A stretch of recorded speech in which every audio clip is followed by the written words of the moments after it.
أعوذ بالله السميع العليم من الشيطان الرجيم بسم الله الرحمن الرحيم إذ قال الله يا عيسى إني متوفيك ورافعك إلي ومطهرك من الذين كفروا. گرامی قدر معزز حاضرین جمعہ اسلامی بھائیوں، پردہ نشیفت اسلامی ماں اور بہنیں، گزشتہ خطبہ جمعہ میں میری کرسمس کی حقیقت عیسیٰ علیہ السلام کی ولادت کے عنوان سے آپ نے بیان سماعت فرمایا۔ آج کے خطبہ جمعہ میں اللہ تعالیٰ کی توفیق سے آپ جیسے منور اور روشن چہرے والے بھائیوں کے سامنے جس عنوان کی مناسبت سے چند گزارشات لے کر کے حاضر ہوا ہوں، وہ ہے عیسیٰ علیہ السلام کو آسمان پر اٹھائے جانے کی وضاحت۔ انشاءاللہ اس عنوان کی مناسبت سے بتایا جائے گا کہ یہود و نصارہ عیسیٰ علیہ السلام کے تعلق سے عیسیٰ علیہ السلام کے بارے میں کس طرح افراط و تفریط کے شکار ہیں، اور کن لوگوں کی سازش کے نتیجے میں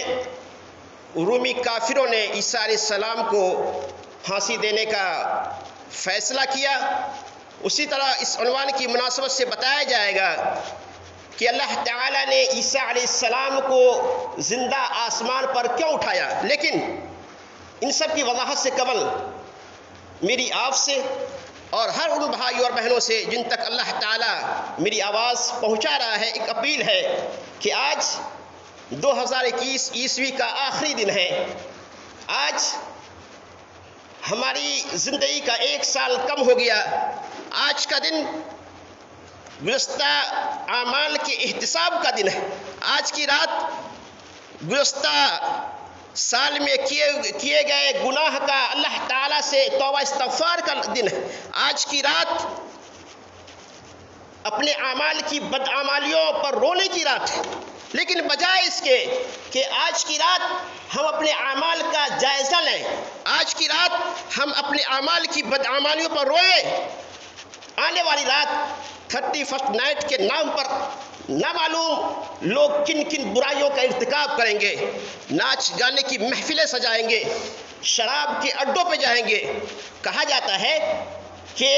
جتنی شراب 31 نائٹ میں فروخت ہوتی ہے، بکتی ہے، اتنی شراب پورے سال میں کبھی نہیں بکتی۔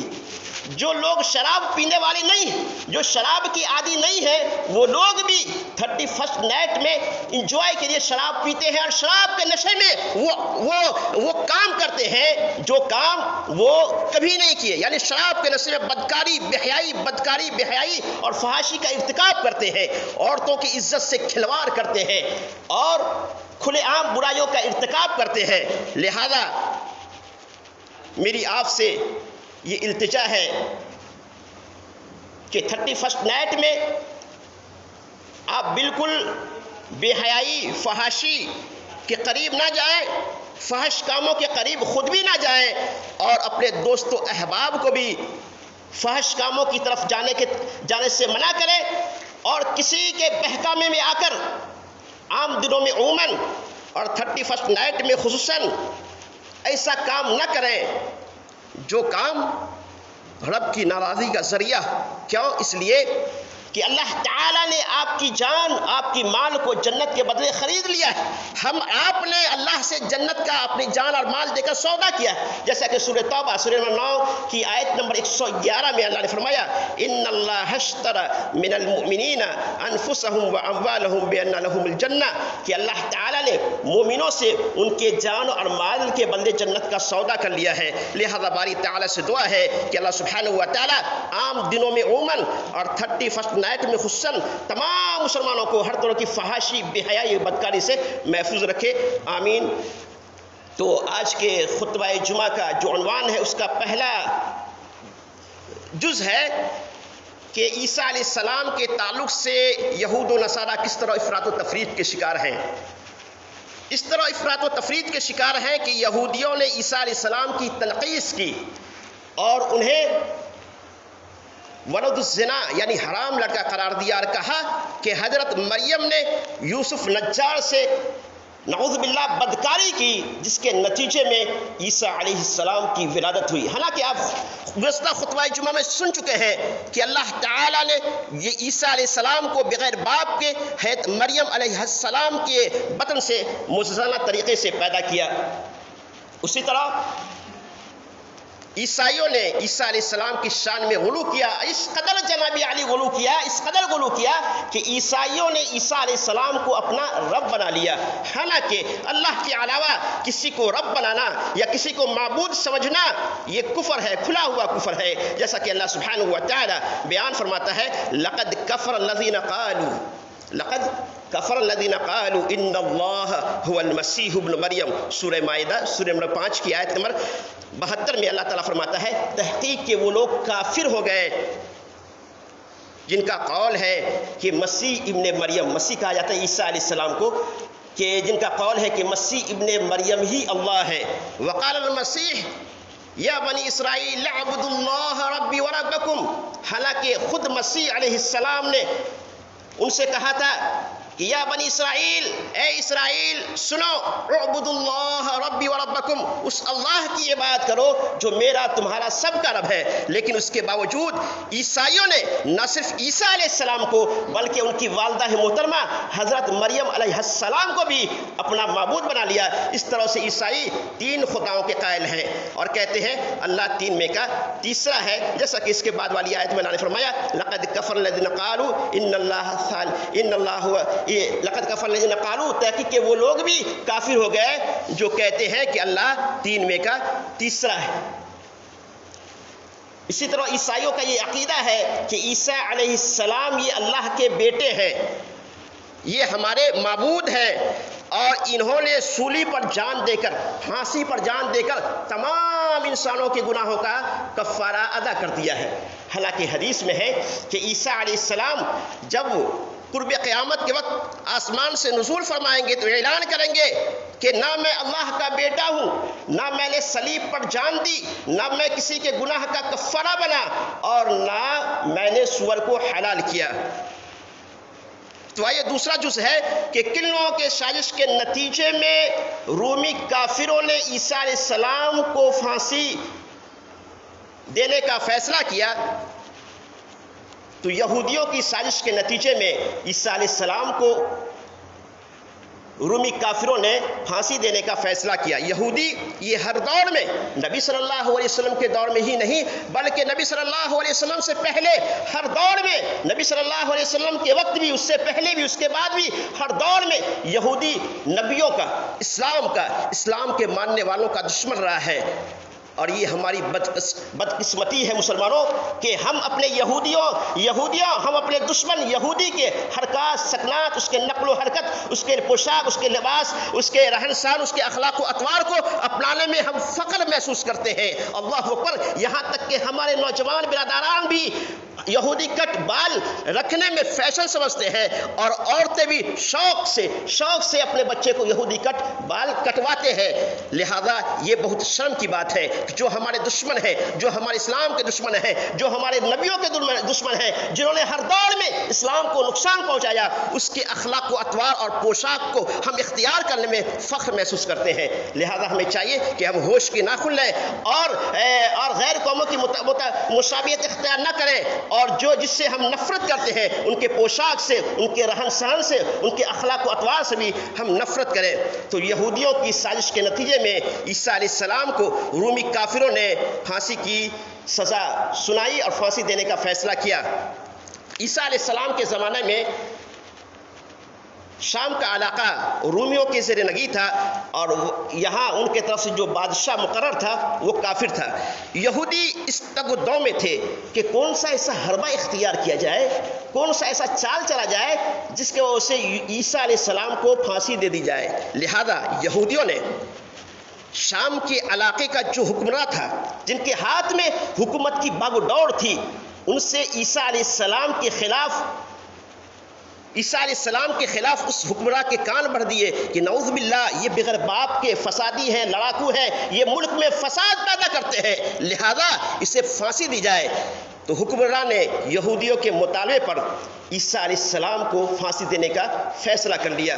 جب عیسیٰ علیہ السلام کو یہودیوں کی سازش کی خبر ملی، پتہ چلا، تو عیسیٰ علیہ السلام نے اپنے حواریوں سے کہا، جس کو اللہ سبحانہ و تعالیٰ نے سورہ آل عمران سورہ نمبر 3 کی آیت نمبر 52 میں نقل کیا ہے، من انصاری اللہ، عیسیٰ علیہ السلام نے یہودیوں حواریوں سے کہا، من انصاری اللہ، اللہ کی راہ میں ہماری مدد کرنے والا کون کون ہے؟ قال الحواریون نحن انصار اللہ، حواری جو آپ کے اشارے پر مر مٹنے کے لیے تیار تھے، جو آپ کے خاطر اپنی جان قربان کرنے کے لیے تیار تھے، حواریوں نے کہا، قال الحواریون نحن انصار اللہ، قال الحواریون نحن انصار اللہ، حواریوں نے کہا، اے اللہ کے نبی عیسیٰ علیہ السلام، ہم آپ کے لیے اپنی جان قربان کرنے کے لیے تیار ہیں۔ تو جب عیسیٰ علیہ السلام نے حواریوں کی جوش اور جذبہ کو دیکھا تو حواریوں کو جمع کیا، جن کی تعداد 16 یا 17 بتائی جاتی ہے، اور حواریوں کو جمع کرنے کے بعد کہا کہ تم میں سے کوئی شخص ہے جو میری جگہ قتل ہونے کے لیے تیار ہو، تاکہ اللہ تعالیٰ اس کی شکل و صورت کو میری شکل و صورت کی طرح بنا دے۔ تو ایک نوجوان کھڑا ہوا اور کہا، اے اللہ کے نبی عیسیٰ علیہ السلام، ہم آپ کے خاطر اپنی جان قربان کرنے کے لیے تیار ہیں۔ تو اللہ کی جانب سے اس نوجوان کی شکل و صورت کو عیسیٰ علیہ السلام کی شکل و صورت کی طرح بنا دیا گیا۔ پھر بعد میں یہودی آئے اور اس نوجوان کو لے جا کر سولی پہ لٹکا دیا، جسے عیسیٰ علیہ السلام کا ہم شکل بنایا گیا تھا، اور یہودیوں نے یہ سمجھا کہ ہم نے عیسیٰ علیہ السلام کو پھانسی دے دی، حالانکہ عیسیٰ علیہ السلام کو اللہ تعالیٰ نے آسمان پر زندہ اٹھا لیا۔ اسی کی وضاحت اللہ سبحانہ و تعالیٰ نے اس آیت میں، جس کو عنوان کی مناسبت سے میں نے انتخاب کیا ہے، بیان فرماتا ہے۔ اللہ تعالیٰ بیان فرماتا ہے، اذ قال اللہ، جب اللہ تعالیٰ نے فرمایا، یا عیسیٰ، اے عیسیٰ، انی متوفیک، میں تجھے پورا لینے والا ہوں، ورافعک الیہ، اور میں تجھے اپنی جانب اٹھانے والا ہوں، یعنی میں تجھے یہودیوں کی سازش سے بچا کر اپنی جانب آسمانوں پر اٹھانے والا ہوں، ومطہرک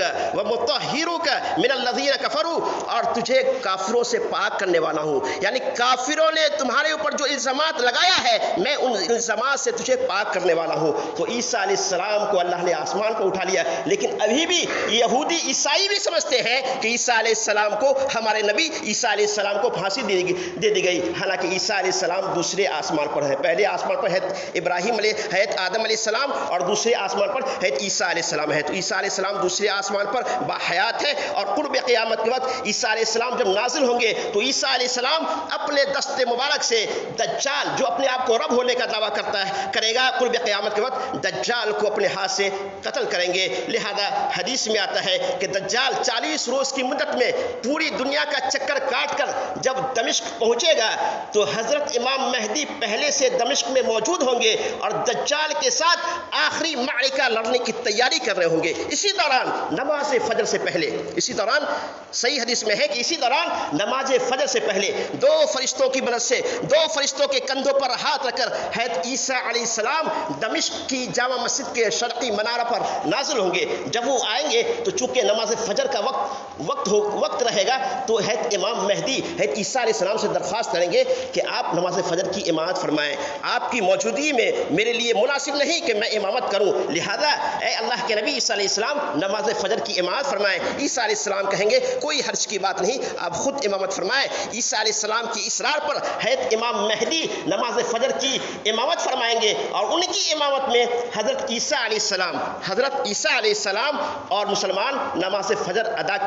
کریں گے۔ ادھر مسلمان نماز فجر ادا کر رہے ہوں گے اور ادھر دجال یہودیوں کے 70,000 افراد پر، یہ ایک تاریخی اہم بات ہے مسلمانوں، اس لیے غور سے توجہ سے سنیں، یہ کوئی افسانہ نہیں، یہ حدیث کی بات ہے اور تاریخی بات ہے، اس لیے ہماتن گوش ہو کر سنیں۔ اللہ کے نبی صلی اللہ علیہ وسلم فرماتے ہیں،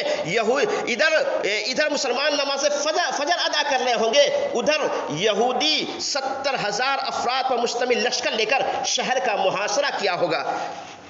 نماز سے فارغ ہونے کے بعد گھمسان کی جنگ ہوگی۔ اللہ کے نبی صلی اللہ علیہ وسلم بیان فرماتے ہیں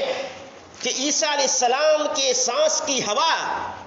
جس کافر کو لگے گی وہ مر جائے گا،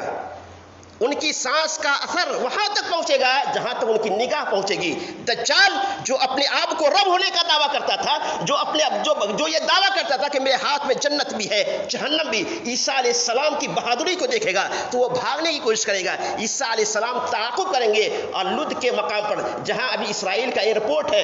لد کے مقام پر دجال عیسیٰ علیہ السلام دجال کو گرفتار کریں گے اور اپنے نیزے سے دجال کو قتل کریں گے۔ دجال کے قتل ہونے کے بعد اسلامی فوج چن چن کر یہودیوں کو قتل کریں گے، حتیٰ کہ رات کی تاریکی میں کوئی یہودی درخت یا کسی پتھر کے پیچھے چھپا ہوگا۔ اللہ کے نبی صلی اللہ علیہ وسلم صحیح مسلم کی روایت میں بیان فرماتے ہیں کہ تو اللہ تعالیٰ درخت اور پتھر کو قوت گویائی عطا فرمائے گا، درخت اور پتھر کو قوت گویائی عطا فرمائے گا، اور وہ درخت اور پتھر بولے گا کہ اللہ کے بندے، اے مسلمان ادھر آ، میرے پیچھے فلاں یہودی چھپا ہوا ہے، اسے قتل کر۔ اللہ کے نبی صلی اللہ علیہ وسلم فرماتے ہیں سوائے ایک درخت کے، وہ ہے غرقد کا درخت۔ غرقد کے درخت کے علاوہ جتنے بھی درخت اور پتھر ہے، سارے درخت اور پتھر کہیں گے اے مسلمان ادھر آ اور یہودی کو قتل کر۔ غرقد کا درخت ایسا نہیں بولے گا کیونکہ یہ یہودیوں کا درخت ہے، ابھی بھی یہ درخت بیت المقدس میں پایا جاتا ہے، جو کانٹے دار درخت ہوتا ہے۔ یہودی اس کو اپنا قومی درخت شمار کر، اس کو اپنا قومی درخت سمجھتے ہیں۔ تو دجال کے خاتمے کے بعد، دجال کے قتل ہونے کے بعد، عیسیٰ علیہ السلام جب دجال کو قتل کریں گے تو دجال کے ختم ہونے کے بعد یہودیت کا خاتمہ ہو جائے گا، عیسائیت کا بھی خاتمہ ہو جائے گا، ہر چہار جانب اسلام کا بول بالا ہوگا، صرف مسلمان ہی رہیں گے، یہودیت اور عیسائیت ختم ہو جائیں گے۔ اللہ سبحانہ و تعالیٰ سے دعا ہے کہ اللہ سبحانہ و تعالیٰ 31 نائٹ میں کی جانے والی ہر طرح کی فحاشی، بے حیائی، بدکاری سے تمام مسلمانوں کو محفوظ رکھے۔